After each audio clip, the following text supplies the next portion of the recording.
Assalamualaikum warahmatullahi wabarakatuh. Teman-teman sekalian, saya akan membuat beberapa video pendek terkait dengan materi ilmu falak ya. Mudah-mudahan bisa menjelaskan ilmu ini dari perspektif yang lebih sederhana.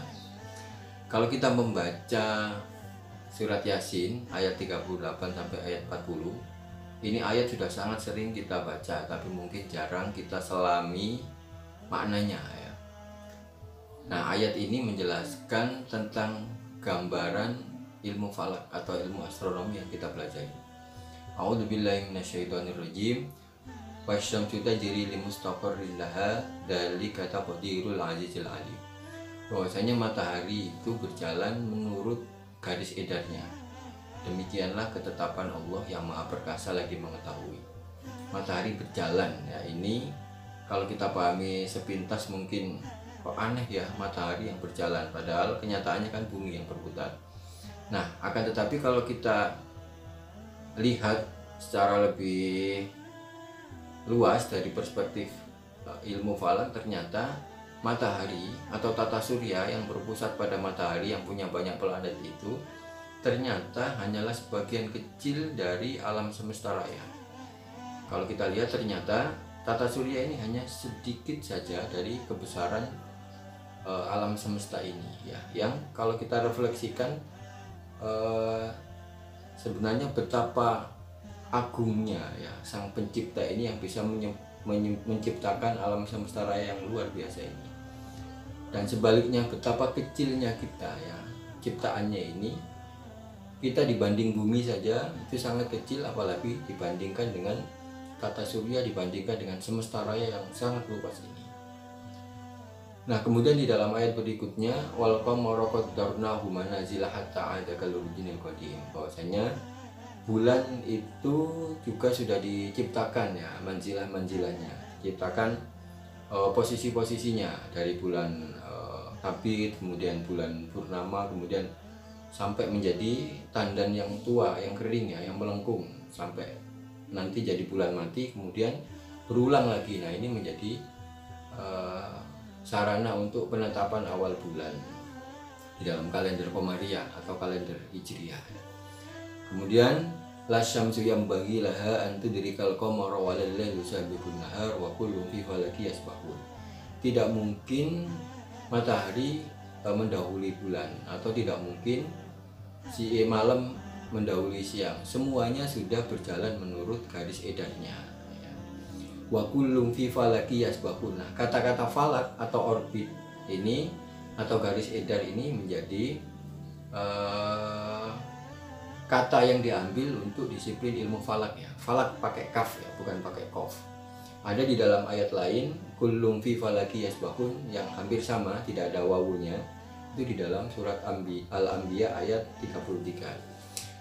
Nah, ilmu falak itu diambilkan dari kata ini, wa kullum fi falaki yasbahun, falak yang artinya orbit.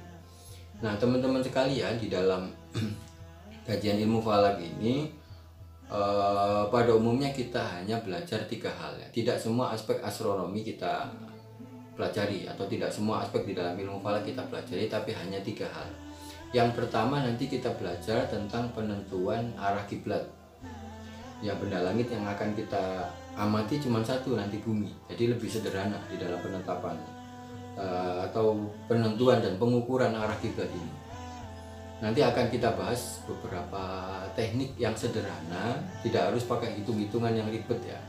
Sekarang kita sudah dimanjakan dengan banyak alat atau kecanggihan teknologi bisa membantu kita untuk meluruskan ya arah kiblatnya. Kedua, nanti kita akan belajar menghitung waktu sholat ya. Sekaligus kita akan tahu betapa waktu sholat ini ditetapkan sesuai dengan aktivitas hidup kita. Nanti di dalam fikih itu ada kriteria tertentu di dalam penetapan awal waktu sholat ya. Misalnya waktu zuhur, kemudian waktu asar, waktu maghrib, waktu isya, waktu subuh, yang semuanya terkait dengan posisi matahari terhadap bumi, atau bahasa lain posisi bumi terhadap matahari. Nah, nanti akan kita pelajari detailnya. Nah, ilmu falak itu membantu kriteria fikih itu di dalam mengakuratkan ya penetapan waktu itu, karena tidak mungkin kita pakai teknik yang sederhana, pakai standar matahari saja, karena pada kondisi tertentu matahari memang tidak terlihat. Nah, maka ilmu falak membantu ketentuan atau kriteria yang sudah ada di dalam kitab fikih itu.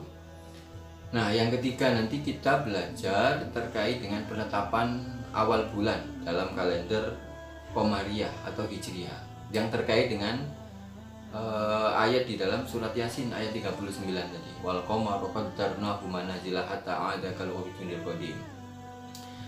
Nah, yang khusus untuk penetapan awal bulan ini memang agak lebih rumit, karena benda yang kita amati, benda langit yang kita amati tidak hanya bumi dan matahari, tapi juga bulan. Jadi nanti memang perhitungannya agak rigid. Nah, akan tetapi paling tidak di dalam kajian ini minimal kita mempelajari beberapa standar atau kriteria penetapan awal bulan Komariah ini. Sekaligus kita mempelajari kenapa bisa terjadi perbedaan di dalam penetapan awal bulan ini antar negara, misalnya antar Saudi dengan Indonesia, kemudian dengan Eropa atau kaum muslimin di Eropa, kemudian bagaimana sistem penetapannya.